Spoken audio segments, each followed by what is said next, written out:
Hello दोस्तों, आज फिर से जीडी का हम लोग प्रैक्टिस से देखेंगे क्योंकि बीच में थोड़ा सा कुछ कारणवश रुक गया था, लेकिन अब आपको प्रैक्टिस सेट हमेशा मिलेगा, डेली बाई डेली मिलेगा। चलिए आइए देखते हैं क्या है। पहला क्वेश्चन धुआंधार क्वेश्चन हम लोग करेंगे और उसके बाद जीडी का ये ऑल कंपटीशन के लिए भी है, बहुत अच्छे अच्छे क्वेश्चन हैं, छांट के लाया गया है। देखिएगा, पहला क्वेश्चन है कि भारत का क्षेत्रफल संसार के क्षेत्रफल का 2.4% है, परंतु इसकी अब हमको समझना पड़ेगा ऑप्शन से क्या दे रहा है, जनसंख्या में दे रहा है। संपूर्ण मानव जाति का 16% है, मतलब विश्व में संपूर्ण जितने मानव जाति उसका जो है कि 16% है। संपूर्ण मानव जाति का 17% जनसंख्या है। संपूर्ण मानव जाति का 18% जनसंख्या है। संपूर्ण मानव जाति का 28% जनसंख्या है। यानी क्षेत्रफल हमारा पूरे विश्व में जो भारत का जो क्षेत्रफल है 2.4% है, और इसका जो है कि जनसंख्या पूरे विश्व में भारत का कितना है। देखिएगा, पूरे विश्व में भारत का जनसंख्या 17% है। लमसम इस समय कुछ बड़ी है, 17.5 हुई है, 17.5, 17.5% इसको मान सकते हैं, ठीक ना। तो 17.5% अभी इस समय पूरे भारत में पूरे विश्व में भारत की जनसंख्या है, और उसका जो है कि क्षेत्रफल कितना है भारत का पूरे विश्व में 2.4%। चलिए अगला क्वेश्चन देखते हैं। भारत के लिए निम्नलिखित में कथनों पर कौन सा कथन असत्य है। कह रहा है कि भारत के लिए निम्नलिखित कथनों में से कौन सा कथन असत्य है। थोड़ा सा फास्ट देखेंगे। भारत विश्व का 7वां सबसे बड़ा देश है, बात सही है। यानी 3 हमको कथन जो है कि सत्य मिलेगा, एक ही असत्य होगा। तो 3 हमको जानना पड़ेगा, एक गलत होगा उसको काट देना पड़ेगा। तो भारत जो है कि विश्व का 7वां सबसे बड़ा देश है, बात सही है। भारत जनसंख्या की दृष्टि से विश्व का दूसरा सबसे बड़ा राष्ट्र है, बात सही है। पहला चीन है, भारत दूसरा नंबर पर आता है। इसकी भूमि सीमा विस्तार लगभग 1500 किलोमीटर है। जो भूमि सीमा विस्तार है स्थलीय भाग वाला वो 1500 किलोमीटर है, ये भी बात सही है। सर्वप्रथम सूर्योदय इसके मिजोरम राज्य में होता है, ऐसा कुछ नहीं है। इसका जो सबसे पहले सूर्योदय होता है भारत में वो होता है अरुणाचल प्रदेश में। यहाँ पे अरुणाचल प्रदेश में, ये बना दें हम भारत का नक्शा, तो आपको सबसे पहले यहाँ पे हमारा अरुणाचल प्रदेश आ जाए। यहाँ पे आपको बताए थे कि सबसे पहले अरुणाचल प्रदेश में जो हमारा है किबिधु, वहाँ पे सबसे पहले सूर्य निकलता है, और सबसे लास्ट में गुजरात में डूबता है सरक्रिक जो स्थान है वहाँ पे। तो हमारा ये क्वेश्चन, इसका आंसर क्या आ जाएगा, डी। अगला क्वेश्चन देखते हैं क्या है। गुजरात के सबसे पश्चिमी गाँव और अरुणाचल प्रदेश का सबसे पूर्वी छोर पर स्थित वालांगू के समय में कितना घंटे का अंतराल होता है। कह रहा है कि हमारा ये अगर मान लीजिए भारत का नक्शा है, जो इसका सबसे पूर्वी गुजरात का सबसे मतलब ये है पश्चिमी गांव, और अरुणाचल प्रदेश का सबसे पूर्वी छोर, यहाँ से यहाँ तक के बीच का अगर अंतराल देखेंगे तो कितने घंटे का है अंतराल। देखिएगा, यहाँ पे जो हमारा किबिधु है और यहाँ पे जो हमारा सरक्रिक है, इस दोनों के बीच हमारा कितने घंटे का अंतर आता है, तो 2 घंटे का अंतर आता है, 2 घंटे का। अगर देखिए अंतर सिर्फ घंटे का नहीं होता है, दिन में अंतर होता है, घंटा वही होगा। अगर यहाँ पे अरुणाचल प्रदेश में अगर 4 बज रहा है तो यहाँ पे भी आपको 4 ही बजेगा, दिन में अंतर हो जाता है। मतलब यहाँ पे मान लीजिए आपको, अगर मान लीजिए यहाँ पे शाम है 4 को, अभी मान लीजिए अभी जैसे अंधेरा नहीं हुआ है तो यहाँ पे क्या हो जाएगा, आपको अंधेरा हो जाएगा, ठीक ना। तो ऐसे अंतर आता है और कुछ नहीं है, आपको समय वही रहेगा, आपको दिन में थोड़ा सा अंतर आता है, ठीक ना। तो ये इसी को मान करके बीच में हमारा एक क्या बोलता है, ग्रीनविच मीन टाइम रेखा जो है हमारा IST रेखा, इंडियन स्टैंडर्ड टाइम IST रेखा, IST रेखा, IST इंडियन स्टैंडर्ड टाइम रेखा खींची गई है। इसी को बीच 2 भागों में बांट दी गई है कि दोनों तरफ जो है कि हमारा दूरी बराबर हो जाएगी, इधर भी 1 घंटे और इधर भी 1 घंटे। तो यहाँ से 82 अंश पूर्वी देशांतर भारत के 5 राज्यों से यहीं पे खींची गई, ठीक ना। इसको देख लीजिएगा, इसका क्या हो जाएगा, 2 घंटे का अंतर पाया जाता है। गुजरात से और अरुणाचल प्रदेश के बीच में कितने घंटे का, 2 घंटे का अंतर पाया जाता है, ठीक। आगे देखिएगा, भारतीय मानक समय की यामोत्तर नहीं गुजरती है। कह रहा है कि जो भारतीय मानक समय रेखा यानी यामोत्तर रेखा है जो हम लोगों का, वो किस राज्य से नहीं गुजरती है, तो 5 राज्यों से गुजरती है। इसका ट्रिक है, देख लीजिएगा, जो हम लोगों का टाइम रेखा है वो कितने राज्यों से भारत में गुजरती है, तो 5 राज्यों से गुजरती है। कह रहा है कि कौन से राज्य से नहीं गुजरती है, तो आपको 5 राज्यों का नाम याद रखना पड़ेगा, तभी हो पाएगा। छाता आंधी में ऊपर उड़ा, छाता आंधी में ऊपर उड़ा। देख लीजिए इसका ट्रिक, छाता से छत्तीसगढ़, आंधी से आंध्र प्रदेश, में से हो जाएगा मध्य प्रदेश, और ऊपर से हो जाएगा उड़ीसा, ऊपर से हो जाएगा उड़ीसा, नहीं ऊपर से हो जाएगा उत्तर प्रदेश, उत्तर प्रदेश, और उड़ीसा से उड़ा से हो जाएगा उड़ीसा, इधर ऊपर लिख दे रहे हैं उड़ीसा, उड़ीसा है। तो हमारे 5 राज्य हैं जिससे हम लोगों का जो है कि IST रेखा यानी ग्रीनविच मीन टाइम रेखा गुजरती है इलाहाबाद के नैनी से होते हुए मिर्जापुर के समीप से होकर के गुजरती है भारत में।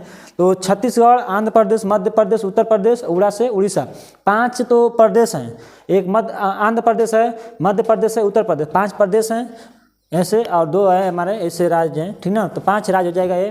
तो कह रहा है किसमें से नहीं गुजरती है, देख लीजिएगा आंध्र प्रदेश सही है, छत्तीसगढ़ ये है, महाराष्ट्र से नहीं गुजरती है। क्या है, महाराष्ट्र से नहीं है, महाराष्ट्र इसमें है कहीं, महाराष्ट्र नहीं है, तो ये हमारा महाराष्ट्र सही हो जाएगा। अगला क्वेश्चन देखिएगा क्या है, अगला क्वेश्चन, निम्नलिखित में से किस देश की भारत के साथ सबसे लंबी स्थलीय सीमा है। कह रहा है कि किस देश की सीमा भारत के साथ सबसे लंबी स्थलीय है, स्थल मार्ग से। तो क्या है हमारा, चीन ऑप्शन दिया है, नेपाल है, पाकिस्तान है, बांग्लादेश है। तो क्या आ जाएगा, बांग्लादेश। और मान लीजिए हम भारत को बना रहे हैं, तो यहाँ पे जो हमारा बांग्लादेश है इसके कोने में यहाँ पे इसकी सबसे स्थलीय जो है कि सीमा लगती है हम लोगों के देश से सबसे ज़्यादा, ठीक ना। इसमें से न चीन की लगती है, न ज़्यादा पाकिस्तान की, न नेपाल की, सबसे ज़्यादा बांग्लादेश की लगती है। बांग्लादेश हमारा हो जाएगा, ठीक। इसको देख लीजिएगा, ये ऑप्शन सही हो जाएगा। अगला क्वेश्चन देखिएगा, भारत के निम्नांकित राज्यों में से किसके 3 तरफ अंतर्राष्ट्रीय सीमा है। मतलब भारत का कौन सा राज्य है इस ऑप्शन में जिसके 3 तरफ अंतर्राष्ट्रीय सीमा, मतलब दूसरे देश की सीमा लगी है। तो असम, नागालैंड, त्रिपुरा, पश्चिम बंगाल। क्या होगा बताइए, ये हमारा हो जाएगा, क्या हो जाएगा। अगर मान लीजिए हम भारत का नक्शा बना दे रहे हैं, थोड़ा सा देख लीजिए, छोटा सा बन जा रहा है, देख रहे हैं, ठीक ठाक बन जाएगा तो ठीक है, नहीं तो फिर देखा जाएगा।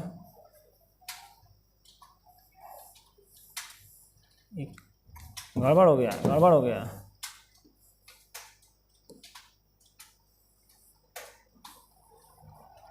समझने लायक है, गड़बड़ा गया है गुलशन, नक्शा तो गड़बड़ा हो जाएगा। चलिए ठीक है, देख लीजिए। तो हमारा ये इसमें हो जाएगा त्रिपुरा राज्य है जिसकी सीमा लगती है 3 तरफ से, यहाँ पे है, ये मिजोरम है, ये त्रिपुरा है। इसकी जो है कि बांग्लादेश से 3 तरफ से इसकी अंतर्राष्ट्रीय सीमा लगती है, ठीक ना। तो हमारा क्या हो जाएगा, त्रिपुरा। इसको देख लीजिएगा। आगे देखते हैं, थोड़ा फास्ट देखेंगे क्वेश्चन। किसके द्वारा भारत श्रीलंका से अलग होता है। कौन सा वो सीमा रेखा है जिसके द्वारा भारत को श्रीलंका से अलग किया जाता है, देखिएगा आप फटाफट। सुएज नहर है, पाक जल मरुमध्य है, खंभात की खाड़ी है, कच्छ का खाड़ी है। तो सुएज नहर तो ये तो हमारा अलग करती है, ये तो हमको जोड़ती है, सुएज नहर ये जोड़ती है भूमध्य सागर को लाल सागर से, भूमध्य सागर को लाल सागर से जोड़ती है, लाल सागर से। इसका एक ट्रिक है, स्वभूला। खूब पूछता है इसको कि सुएज नहर किसको किसको जोड़ती है, तो स्वभूला। ये स्वस्थ हो जाएगा सुएज नहर, भूस हो जाएगा भूमध्य सागर, लास हो जाएगा लाल सागर। यानी सुएज नहर जोड़ती है भूमध्य सागर को लाल सागर से। ये पाक जल मरुमध्य है, इसको देख लीजिएगा, इसमें क्या होता है, पाक जल मरुमध्य, यही इसका आंसर होगा। यही जो है कि श्रीलंका को भारत से यही जो है कि क्या करता है, अलग करता है। ये हम बना दे रहे हैं, मान लीजिए भारत का नक्शा है, तो यहाँ पे हमारा क्या है, आंसू के द्वीप जैसा हमारा यहाँ पे क्या है, श्रीलंका है, ठीक। ये कौन सा राज्य है, श्रीलंका है। तो यहीं पे है हमारा पाक जल मरुमध्य, यही है, राम सेतु भी इसको बोलते हैं, यही है, कहाँ है इससे हो रहा है, यही है, ठीक ना। और हमारा खंभात की खाड़ी यहाँ पे है, खंभात की खाड़ी यहाँ पे है, और कच्छ का रण हमारा यहाँ पे है, ये है हमारा कच्छ का रण।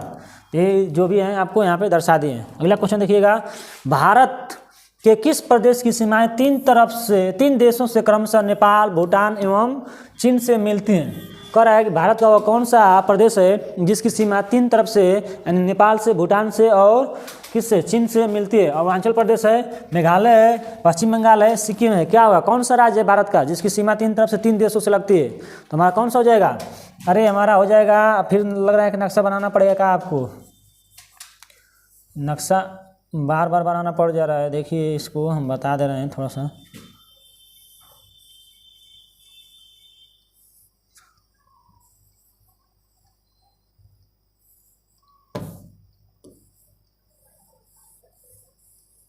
क्या हो रहा है गुलशन, ठीक है। ये है हमारा क्या, ये है हमारा सिक्किम, कौन सा राज्य है? ये इसका आंसर होगा सिक्किम। सिक्किम है, यही एक राज्य है जिसकी सीमा हमारे जो है कि 3 देशों से लगती है। देखिए यहाँ पे हो जाएगा, ये हमारा राज्य हो जाएगा नेपाल, ये वाला हो जाएगा हमारा भूटान, और ऊपर हो जाएगा चाइना, चीन। तो इस भारत का एक सिक्किम राज्य है जिसकी सीमा 3 तरफ से 3 देशों से लगती है, ठीक ना। ये हमारा सिक्किम वाला राज्य यही वाला है, इसको आप यहाँ से देख सकते हैं, इसका आंसर हो जाएगा सिक्किम। आगे देखते हैं, भारत में निम्नलिखित में से कौन सी श्रेणी नवीनतम है? कह रहा है कि भारत में निम्नलिखित में से कौन सी जो श्रेणी है, मतलब कौन सा पर्वत श्रेणी है जो नवीनतम है, नया है, अभी बन रहा है, अभी हाल ही साल में वो बना है। क्या है? अरावली।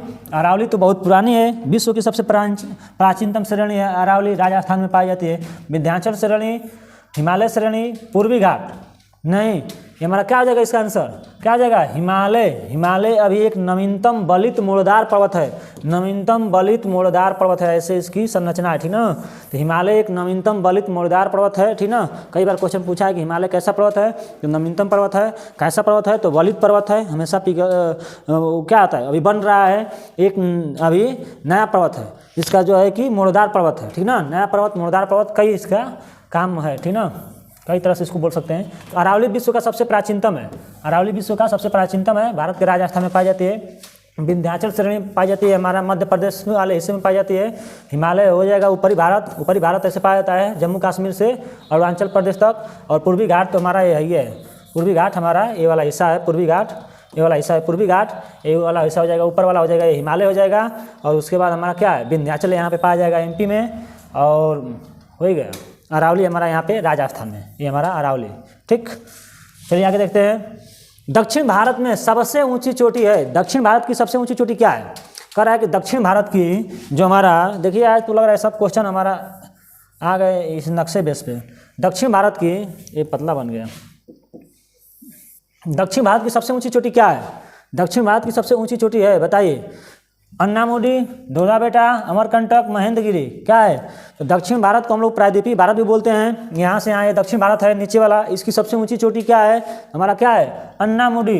अन्नामुडी दक्षिण भारत की सबसे ऊंची चोटी है। दक्षिण भारत में जितनी भी चोटियाँ हैं सब में सबसे ऊंची क्या है? अन्नामुडी है। अगला क्वेश्चन देखिएगा, भारतीय प्रायद्वीप की सबसे ऊंची चोटी क्या है?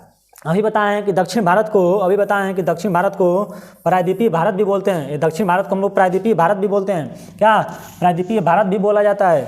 तो उसी क्वेश्चन को, जो पीछे वाला क्वेश्चन है, इसी को घुमा करके, जो पीछे वाला क्वेश्चन है इसी को थोड़ा सा घुमा करके पूछ दिया है। यहाँ पूछा है दक्षिण भारत की सबसे ऊंची चोटी है, और इस क्वेश्चन में पूछ दिया है कि प्रायद्वीपीय भारत की सबसे ऊंची चोटी। तो आप इसको आप दक्षिण भारत कहिए चाहे प्रायद्वीपीय भारत कहिए, बात एक ही है। इसकी भी क्या हो जाएगी? अन्नामुडी है। क्या है? अन्नामुडी है, बात एक ही है, क्वेश्चन एक ही है, बस घुमा के पूछ दिया है। आप कान इधर से पकड़ो चाहे उधर से पकड़ो, बात एक ही। नर्मदा एवं ताप्ती नदियों के मध्य स्थित है, नर्मदा एवं ताप्ती नदियों के मध्य कौन सा पर्वत श्रेणी स्थित है? इसमें पर्वत श्रेणियों को कुछ नाम दिया है, तो देखिएगा, नर्मदा एवं ताप्ती नदियों के बीच विंध्याचल है, वही विंध्य है कि सतपुड़ा है कि राजमहल पहाड़ी है कि अरावली है? क्या होगा? नर्मदा एवं ताप्ती नदियाँ, ये नर्मदा एवं ताप्ती नदियाँ हैं, ये हमारा नर्मदा एवं ताप्ती नदियाँ खंभात की खाड़ी में आकर के गिरती हैं। यहाँ से अमरकंटक की पहाड़ी से निकलेगी, यहाँ से निकलती है हमारी नर्मदा, और यहाँ से निकलती है हमारी ताप्ती। तो इसके बीच में क्या है? तो ऊपर वाला, ये नर्मदा के ऊपर देख लीजिएगा, नर्मदा के ऊपर जो है कि हमारा क्या है, कौन सी पहाड़ी है? उसके ऊपर हमारा विंध्य है, और इन दोनों के बीच में, नर्मदा और ताप्ती के बीच में हमारी सतपुड़ा पहाड़ी है, सतपुड़ा रेंज है, और इन दोनों के बीच में यही है, ठीक ना। तो ये हमारी नर्मदा नदी, ये ताप्ती नदी, और दोनों के बीच में क्या है? सतपुड़ा पहाड़ी, सतपुड़ा पहाड़ी, ठीक। इसको आप ऐसे याद कर सकते हैं।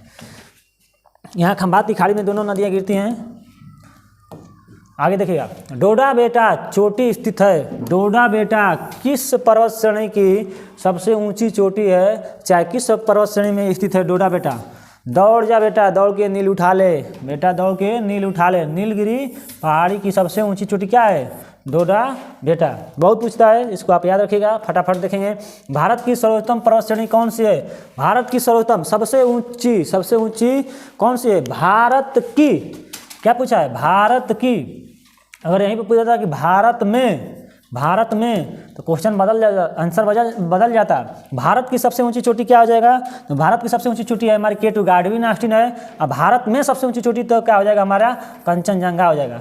यहाँ पे इस समय हमारा आंसर क्या होगा? इस समय हमारा आंसर होगा K2 गार्डविन आस्ट्विन, ठीक ना, केटू गार्डन आस्टिन, ये पड़ता है हमारा जम्मू कश्मीर के उधर वाले हिस्से में पड़ता है, जो पीओके वाला क्षेत्र है वहाँ पे पड़ता है। पूर्ण रूप से भारत में तो है, लेकिन ऐसा माना जाता है कि पूर्ण रूप से भारत में नहीं है, ऐसे भारत के ही है। भारत में शांति घाटी किस राज्य में स्थित है? भारत में शांति घाटी की बात कर रहा है। शांति घाटी किस राज्य में स्थित है? तमिलनाडु, केरल, कर्नाटक, असम, किस राज्य में होगा? जो भारत में शांति घाटी है किस राज्य में स्थित है बताइए? तमिलनाडु है, कर्नाटक है, केरल है, क्या है? ए रुक जाओ भाई, कहाँ ऐसे गड़बड़ हो गया। तमिलनाडु है, केरल है, कर्नाटक है, क्या है? शांति घाटी। शांति घाटी देखिए केरल में, देख लीजिए, इसको थोड़ा समझ लीजिए। शांति घाटी यही है, ये भारत का सबसे जैव विविधता वाला क्षेत्र है। क्या? ये पूर्वी पश्चिमी घाट, ये सबसे जैव विविधता वाला क्षेत्र है भारत का, पश्चिमी घाट। और इसी में हमारा यहाँ पे है केरल। तो केरल में सबसे ज़्यादा जो है कि जैव विविधता पाई जाती है, जिसका नाम है शांति घाटी। शांत घाटी, शांत घाटी। क्या क्वेश्चन पूछा है? किस राज्य में शांत घाटी? किस राज्य में है? किस राज्य में है? केरल में। इधर पश्चिमी घाट पे पाया जाता है, केरल में है शांत घाटी। आगे देखिएगा, अगला क्वेश्चन क्या है? भारत में कितने राज्य तट रेखा से लगे हैं? भारत में कितने राज्य हैं जो तट रेखा से, मतलब समुद्र से लगे हैं, पानी से जुड़े हैं? कितने राज्यों की सीमा है जो तट रेखा से लगी है? तो क्या आ जाएंगे? अगर मान लीजिए हम ये भारत का नक्शा ले रहे हैं, आज पूरा क्वेश्चन है नक्शा बेस पे हो गया। तो यहाँ से देखिए, यहाँ से कितने गिन ले रहे हैं, कितने राज्य हैं? ये हो जाएगा गुजरात, अरब सागर इधर है, इधर अरब सागर है, तो अरब सागर से लगते हैं। इस पश्चिमी घाट से कितने राज्य लगते हैं? अरब सागर। इधर हमारा है बंगाल की खाड़ी, बंगाल की खाड़ी ये है अरब सागर। देखिए अरब सागर से कितने राज्य लगते हैं और बंगाल की खाड़ी से कितने राज्य लगते हैं भारत के? तो गुजरात 1, यहाँ पे हो जाएगा हमारा महाराष्ट्र 2, यहाँ पे हमारा छोटा सा राज्य है गोवा 3, फिर यहाँ पे हमारा है कर्नाटक 4, और यहाँ पे हमारा है यहाँ से यहाँ तक केरल 5। अब ये पश्चिमी घाट पे 5 राज्य। पश्चिमी घाट पे कितने राज्य? पश्चिमी घाट पे 5 राज्य। और आ जाइएगा इधर है हमारा तमिलनाडु 1, आंध्र प्रदेश 2, उड़ीसा 3 और पश्चिम बंगाल 4। तो ये बंगाल की खाड़ी से कितने राज्य? 4 राज्य। तो इधर 4, इधर कितने राज्य लग गए? बंगाल की खाड़ी से 4 राज्य। तो टोटल कितने हो गए? 5 और 4 कितने हो गए? 5 + 4 बराबर कितने हो गए? 9। टोटल हमारे तटीय क्षेत्रों से कितने राज्य लगते हैं? तटीय राज्य कितने हैं? 9। आगे क्वेश्चन देखिएगा, निम्नलिखित में से भारत का कौन सा राज्य सर्वाधिक लंबी तट रेखा वाला है? भारत का कौन सा वो राज्य है जो सर्वाधिक, जिसकी सीमा सबसे लंबी है तट रेखा? क्या होगा? आंध्र प्रदेश, गुजरात, तमिलनाडु, केरल। तो ये अगर मान लीजिए भारत का नक्शा है, इसकी सबसे लंबी तट रेखा वाला कौन सा राज्य है? सबसे लंबी तट रेखा वाला कौन सा राज्य है?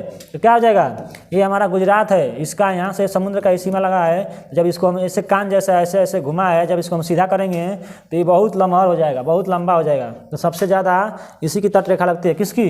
गुजरात की। क्या हो जाएगा? गुजरात। अगला क्वेश्चन, निम्नलिखित में से कौन सा भारत में ज्वालामुखी द्वीप है?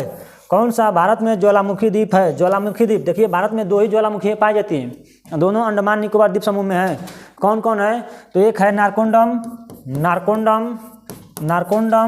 एक है बैरन द्वीप ज्वालामुखी। ये सक्रिय है, बैरन द्वीप सक्रिय है, ये मर चुकी है। तो इसमें हमारा बैरन द्वीप हो जाएगा, अंडमान निकोबार द्वीप समूह में पाई जाती है। ये सबसे सक्रिय जो है कि भारत की 2 ज्वालामुखी है, नारकोंडम और बैरन, जिसमें बैरन जो है कि दोनों तो अंडमान निकोबार द्वीप समूह में ही है, लेकिन ये जो है कि हमारा बैरन द्वीप सक्रिय है। ठीक, little Andaman Nicobar, little Nicobar, great, ये सब नहीं होगा, ये हमारा आंसर ये वाला होगा। अगला देखिएगा, कौन सी जनजाति दिवाली पर शोक मनाती है? मतलब दिवाली को शोक के त्यौहार के रूप में मनाती है। हम लोग खुशी के त्यौहार मनाते हैं, हम लोग शोक मतलब दुख का त्यौहार मनाते हैं। कौन है? खासी जनजाति है, मुंडा जनजाति है, भील है, थारू है। बताइए क्या है? बताइए क्या है? इसमें भील जनजाति कौन सी जनजाति होगी जो दीपावली को शोक के रूप में मनाते हैं? ये थारू जनजाति होती हैं। थारू जो है कि दीपावली को शोक के रूप में मनाते हैं। ये राजस्थान के क्षेत्र में पाए जाते हैं, राजस्थान के क्षेत्र में पाई जाती हैं, ठीक ना, थारू।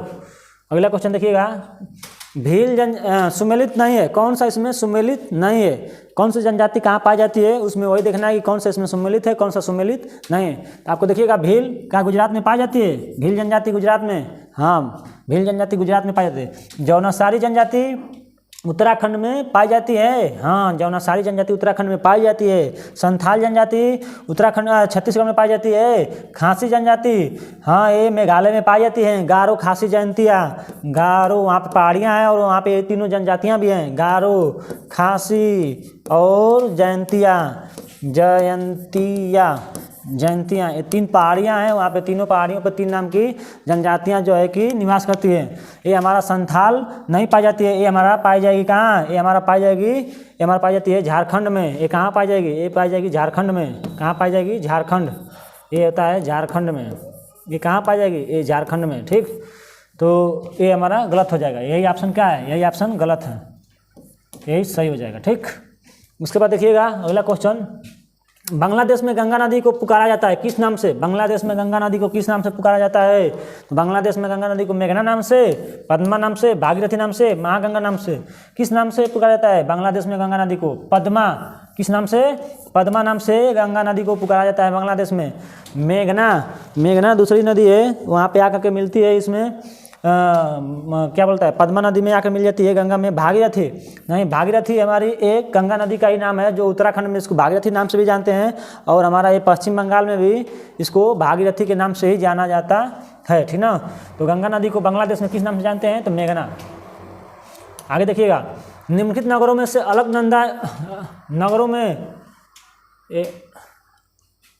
निम्नलिखित नगरों में अलकनंदा एवं भागीरथी कहाँ मिलकर के गंगा नदी बनाती है? देखिए, गंगा नदी का निर्माण कई नदियों से मिलकर हुआ है। ठीक ना, तो कौन सी नदी है दो जो गंगा नदी का निर्माण करती हैं? एक तो हमारी है भागीरथी, एक है हमारी भागीरथी, और एक है हमारी अलकनंदा। ये दोनों मिलती हैं कहाँ? ये दोनों मिलती है हमारे देवप्रयाग में। देवप्रयाग में मिलती है, उत्तराखंड में ही, हरिद्वार ऋषिकेश के पास में। और यहाँ से हमारा गंगा नदी का निर्माण होता है, यहाँ से मिलती हैं और यहाँ से हमारी गंगा नदी बन के चलती है। तो भागीरथी और अलकनंदा 2 नदियाँ मिलकर के गंगा नदी का निर्माण करती है। कहाँ पे? देवप्रयाग में। कहाँ पे? देवप्रयाग में। 5 प्रयाग हैं, आपको पढ़ाएंगे, रुद्रप्रयाग, देवप्रयाग, कर्णप्रयाग, नंदप्रयाग, विष्णु प्रयाग। ठीक ना, ये 5 प्रयाग के बारे में आपको बताएंगे, नदियों के बारे में एकदम डीपली से आपको बताया जाएगा। ठीक ना, यहाँ से देख लीजिएगा, ये हमारा है देवप्रयाग। निम्न में से किस स्थान पर अलकनंदा तथा भागीरथी का संगम है? वही क्वेश्चन है, घूम के आ गया है, संगम होता है। अलकनंदा तथा भागीरथी का किस स्थान पर संगम होता है? तो अलकनंदा तथा भागीरथी तथा अलकनंदा का संगम यहाँ पे होता है। कहाँ पे? अभी बताए थे, देवप्रयाग में। देवप्रयाग में कहाँ हो जाएगा? देवप्रयाग में। यहाँ से हमारी बन की कौन सी नदी? यहाँ से बन जाती है हमारी गंगा नदी। ठीक, आगे देखिएगा, महानदी पर निर्मित बांध का नाम बताइए। महानदी पर निर्मित बांध का नाम बताना है। कौन सा बांध है जो महानदी पर निर्मित है? भाखड़ा नागल बांध, गांधी सागर बांध, हीराकुंड बांध, तुंगभद्रा बांध। कौन सा बांध है? तो भाखड़ा महानदी पे कौन सा बांध है? हीराकुंड बांध है, जो भाखड़ा नदी पे निर्मित है। हीराकुंड बांध है जो महानदी पे निर्मित है। कहाँ पे? उड़ीसा में। उड़ीसा, किस राज्य में? उड़ीसा में। ये हीराकुंड बांध भारत का सबसे लंबा बांध है, सबसे लंबा बांध है। सबसे ऊंचा बांध पूछेगा तो टिहरी बांध है। भारत का सबसे ऊंचा बांध टिहरी बांध। ठीक ना, टिहरी बांध है। भारत का सबसे बड़ा बांध पूछेगा तो हमारा भाखड़ा नागल बांध रहता है। ये हमारा है हिमाचल प्रदेश में है। भाखड़ा नागल बांध हिमाचल प्रदेश में सतलज नदी पे है। सतलुज लिखता है, कहीं सतलज लिखता है, सतलुज नदी पे, पंजाब वाला क्षेत्र में पड़ता है उधर। ठीक, ये देख लीजिएगा क्या हो जाएगा? हीराकुंड बांध है, उड़ीसा में महानदी पे बना है, भारत का सबसे लंबा बांध है। तिलैया बांध किस नदी पर निर्मित है? बताइए। तिलैया बांध बहुत इंपॉर्टेंट, खूब पूछता है। तिलैया बांध किस नदी पर निर्मित है? बताइए इसको। तिलैया बांध किस नदी पर निर्मित है? बताइए। दामोदर नदी है, बराकार नदी है, कोनार नदी है, उसरी नदी है। क्या हो जाएगा? तिलैया बांध किस नदी पे है? तिलैया बांध है हमारा बराकार नदी पे, झारखंड में। किस नदी पे? बराकार नदी पे, झारखंड में है तिलैया बांध, बराकार नदी पे। तो बहुत इंपॉर्टेंट है, तिलैया बांध किस नदी पे है? तो बराकार नदी पे है, झारखंड में। इसको देखिएगा। ये लास्ट 25 क्वेश्चन थे, आपको बहुत जल्दी से जल्दी ख़त्म करने के प्रयास किए हैं।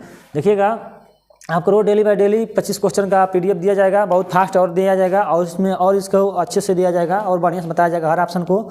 और जो है कि चैनल को थोड़ा सा सब्सक्राइब करिएगा, वीडियो को आगे बढ़ाइए। ठीक ना, आप लोगों के लिए मेहनत किया जाएगा। GD के लिए भी स्पेशल एक है और आपको हर पेपर के लिए स्पेशल है। ठीक ना, तो आपको हर पेपर के लिए स्पेशल है, तो आप पढ़िए, किसी भी पेपर में आपको काम आएगा। ये नहीं कि तिलैया बांध जीडी में पूछ रहा है तो आपको ग्रुप डी में नहीं पूछेगा, एनटीपीसी में नहीं पूछेगा, पुलिस में नहीं पूछेगा, सब में पूछेगा, ठीक ना। तो क्वेश्चन वही होता है, लेवल थोड़ा सा हाई लो होता है, ठीक ना। क्वेश्चन नहीं बदलते हैं, लेवल का हाई लो हो जाता है बस, ठीक ना। तो आप इसको पढ़िए, देखिए। ओके, जय हिंद।